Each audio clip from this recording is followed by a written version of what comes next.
Praise the Lord. കർത്താവിൻ്റെ അതിപരിശുദ്ധ നാമം വാഴ്ത്തപ്പെടുമാറാകട്ടെ. അനുഗ്രഹിക്കപ്പെട്ട നല്ല സമയത്തെ ഓർത്ത് കർത്താവിൻ്റെ മാനവും മഹത്വവും പുകഴ്ചയും അർപ്പിക്കുന്നു. ഈ നല്ല സമയം എൻ്റെ പ്രിയമുള്ളവരെ അഭിസംബോധനയിൽ കർത്താവിരിക്കുക വിലപ്പെട്ട അവസരങ്ങളെ ഓർത്ത് കർത്താവ് സ്തോത്രം ചെയ്യുന്നു. 118 സങ്കീർത്തനം അതിൻ്റെ 23 വേദഭാഗം ഇങ്ങനെ വായിക്കുന്നു. ഇത് യഹോവയാൽ സംഭവിച്ചു, നമ്മുടെ ദൃഷ്ടിയിൽ ആശ്ചര്യമായിരിക്കുന്നു. ദൈവത്തിന് സ്തോത്രം. വളരെ പരിചിതമേറിയ ഒരു തിരുവചന ഭാഗമാണ്. കൂടാതെ മിക്ക പ്രാർത്ഥനാ സമയങ്ങളിലും നാം ഉരുവിട്ട് പ്രാർത്ഥിക്കാറുള്ള ഒരു വാക്യഭാഗം കൂടാണ്.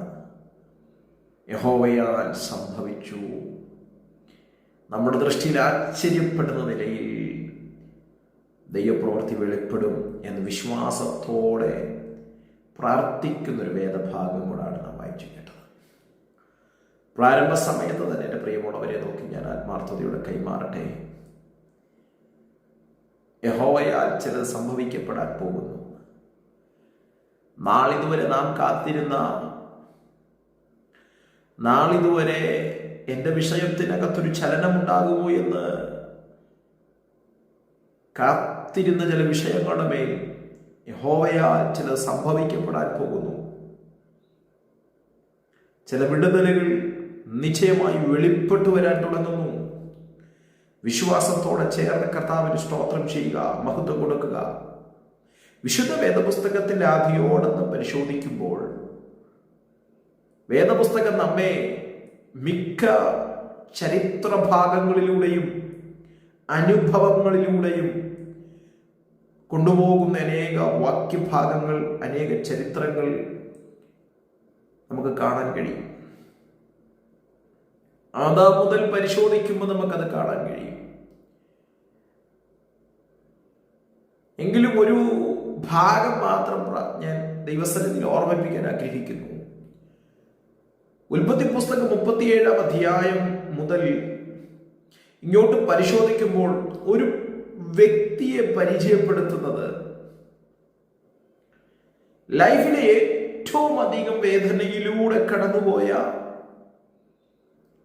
വലിയ തിരസ്കരണത്തിലൂടെ കടന്നുപോയ, റിജക്ഷൻ അനുഭവിച്ച, ഒറ്റപ്പെടൽ അനുഭവിച്ച ഒരു വ്യക്തി. എന്നാൽ ആ മനുഷ്യനെ ദൈവം എടുത്ത് ഉപയോഗിക്കുന്നതും ആ മനുഷ്യനെ ദൈവം കരം കൊടുക്കുന്നതുമായ ഭാഗങ്ങൾ വിശുദ്ധ വേദപുസ്തകം നമ്മെ പരിചയപ്പെടുത്തുന്നു, പഠിപ്പിക്കുന്നു. യോസഫ് എന്ന ദൈവമനുഷ്യനെ നമുക്ക് വളരെ പരിചിതമാണ്. വിശുദ്ധ വേദപുസ്തകം ഒട്ടുമിക്ക ദൈവദാസന്മാരും യോസഫിന്റെ ചരിത്രങ്ങളെ കുറിച്ച് നമ്മെ പഠിപ്പിക്കുകയും പ്രസംഗിക്കുകയും ചെയ്യുന്നുണ്ട്. എന്നാൽ നമുക്കറിയാൻ കഴിയും,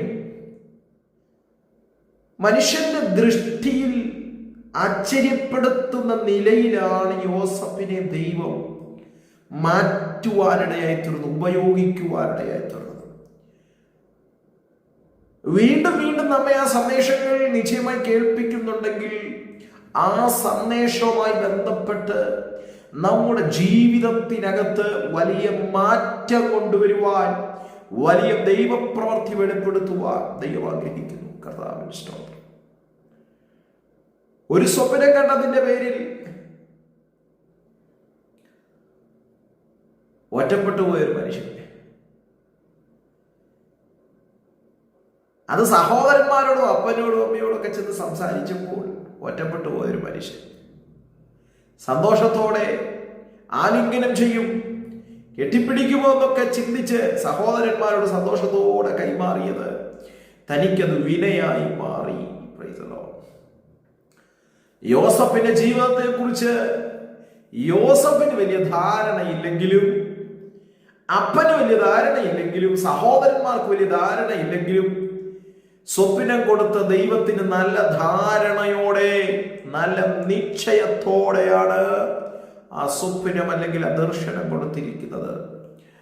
ഇന്ന് ഈ സന്ദേശം കേൾക്കുമ്പോൾ എൻ്റെ പ്രിയമുള്ളവരെ നോക്കി ഞാൻ ആത്മാർത്ഥതയോടെ കൈമാറുന്നു. അങ്ങയുടെ മേൽ പകർന്നിരിക്കുന്ന ഒരു ദർശനം, ഒരു നിയോഗം, അതിനെ ആരൊക്കെ ഭൂമി മലയാളത്തിൽ, ഭൂമി ചരിത്രത്തിൽ ആരൊക്കെ ഇല്ലായ്മ ചെയ്യാൻ നോക്കിയാലും, ആരൊക്കെ തട്ടിത്തെറിപ്പിക്കാൻ നോക്കിയാലും യഹോവയാൽ ചിലത് സംഭവിക്കുവാനിടയായിത്തീരും.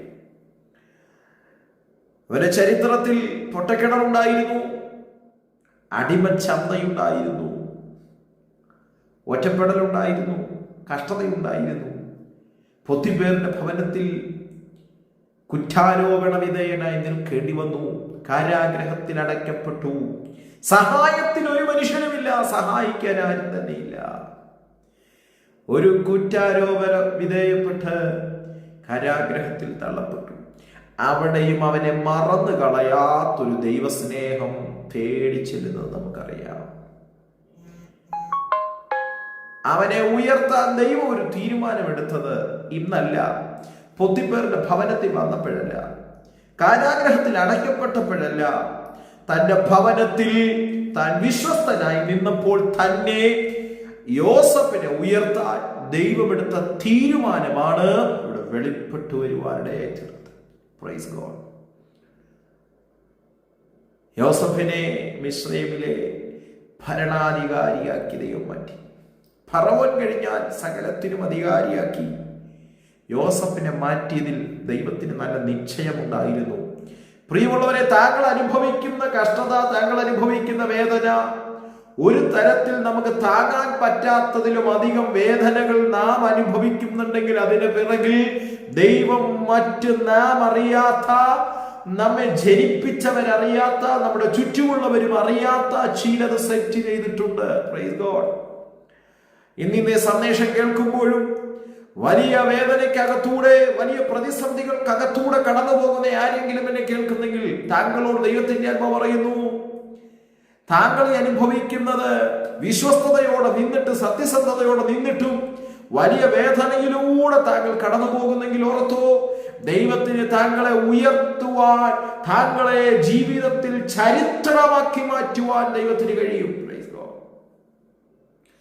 ഭരണാധികാരിയാക്കി മാറ്റാൻ ദൈവമെടുത്ത തീരുമാനത്തിൽ നിന്ന് സഹോദരന്മാർക്കോ, അപ്പനോ, കൂടെയുള്ളവർക്കോ, കൂടപ്പിറപ്പുകൾക്കോ, നാട്ടുകാർക്കോ, സ്തോത്രം, അധികാരികൾക്കോ ആർക്കും അതിനെ നശിപ്പിക്കാൻ കഴിയത്തില്ല. മറിച്ച് ദൈവത്തിന്റെ തീരുമാനം നിവർത്തിക്കുവാനിടയായി തീർന്നു. ഇത് യഹോവയാൽ സംഭവിച്ചു, ഇത് യഹോവയാൽ സംഭവിച്ചു. അതെ, ചിലരെ നോക്കി ഞാൻ ആത്മാർത്ഥതയോടെ കൈമാറുന്നു. താങ്കളുടെ ജീവിതത്തിനകത്ത് യഹോവയാൽ സംഭവിക്കുന്നത്, ഇത് യഹോവയാൽ സംഭവിച്ചു എന്ന് പറയത്തക്ക നിലയിൽ ചിലത് സംഭവിക്കാൻ പോകുന്നു, ചിലത് വെളിപ്പെടാൻ പോകുന്നു. അതിനുവേണ്ടി നമ്മെ തന്നെ വിധേയപ്പെടുത്തിക്കൊണ്ട് ഇത് യഹോവയാൽ സംഭവിച്ചു. ഈ പ്രതിസന്ധികളുടെ പറയിലും, ഈ പ്രതികൂലങ്ങളുടെ പറയിലും ഞാൻ വിശ്വസ്തയോടെ, സത്യസന്ധതയോടെ കർത്താവിന്റെ മുൻപിൽ നിൽക്കുമെന്നുള്ള ഉറച്ച തീരുമാനത്തിൽ മുൻപോട്ട് പോകുക. യഹോവയാൽ ചിലത് സംഭവിക്കാൻ പോകുന്നു. ആമേൻ. മറ്റുള്ളവരുടെ ദൃഷ്ടിയിൽ, നമ്മുടെ ദൃഷ്ടിയിൽ ആമേൻ ആശ്ചര്യപ്പെടുന്ന നിലയിൽ ചിലത് വെളിപ്പെടാൻ പോകുന്നു. വളരെ പ്രാർത്ഥനയോടെ, വിശ്വസ്തയോടെ, ദൈവാശ്രയ ബോധ്യത്തോടെ നമുക്ക് കർത്തൃ സന്നിധിയിൽ മുൻപോട്ട് പോകാം. കർത്താവ് വചനങ്ങളാൽ നമ്മേവരെയും അനുഗ്രഹിക്കുമാറാകട്ടെ. God bless you. Thank you.